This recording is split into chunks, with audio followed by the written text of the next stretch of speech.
ګرانو کتونکو د سټیزن سکول چارسده کې چې کوم یتیمانې بچې سبق وایي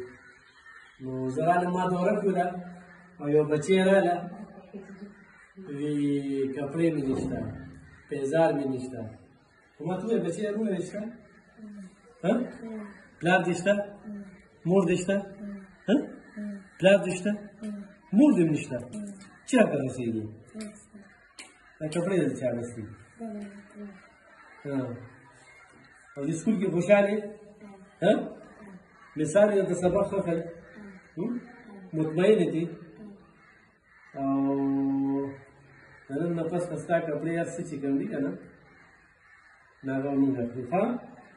ګرانو کتونکو یوازې دا ماشومانو خو دا مې تاسې یو سمپل درته دروښوده چې یاره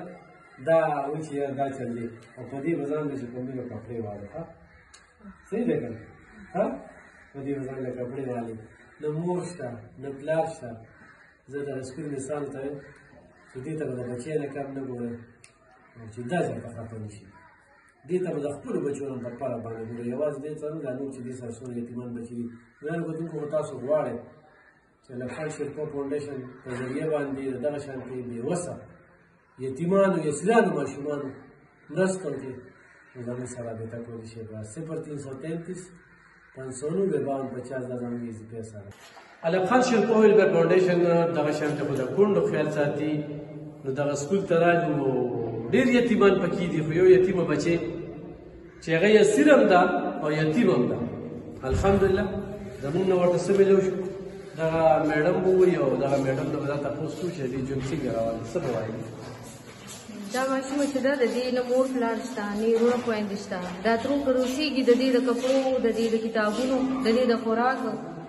د دې داسې دارو درمن هغې خپلو بچو لو کې خپل بچیندانې کړي دي خو دې لو کې دې ته ډېره زیاته ګرانه ده موږ وایو چې الف خان صاحب دوی له اوس یو یعنې مطلب د اختر د جامو دپاره ورکړي وایي چې دوی له اختر کپړې واخلئ خو زه وایم چې داسې دوی سره شکرغو کړي چې دې له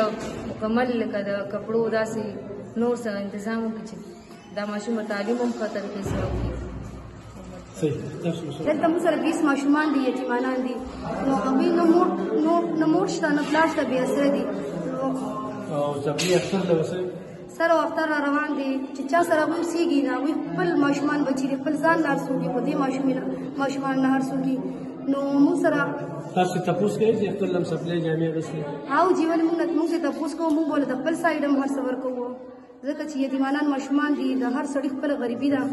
سکول خو ورکوي الف خان شیرپا څه ورکوي څه ورکړو ماشومان له او جی الف خان شیرپا نن ورکړو ماشومې له پیسې د اختر دپاره چې هغه ځان له د اختر کپړې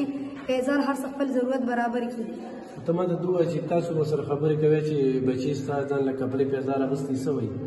هغوی خو دا خبره کوي چې لکه مونږ ځان له لاسه نه دي اخیستي نه کپړې شته نه پیزار شته نو صحیح نه کپړې شته نه پیزار شته الف خان شیرپا ویلفیر فاونډیشن انشاءالله دا کوي تاسو راسره تعاون وکړئ مننه خوشحاله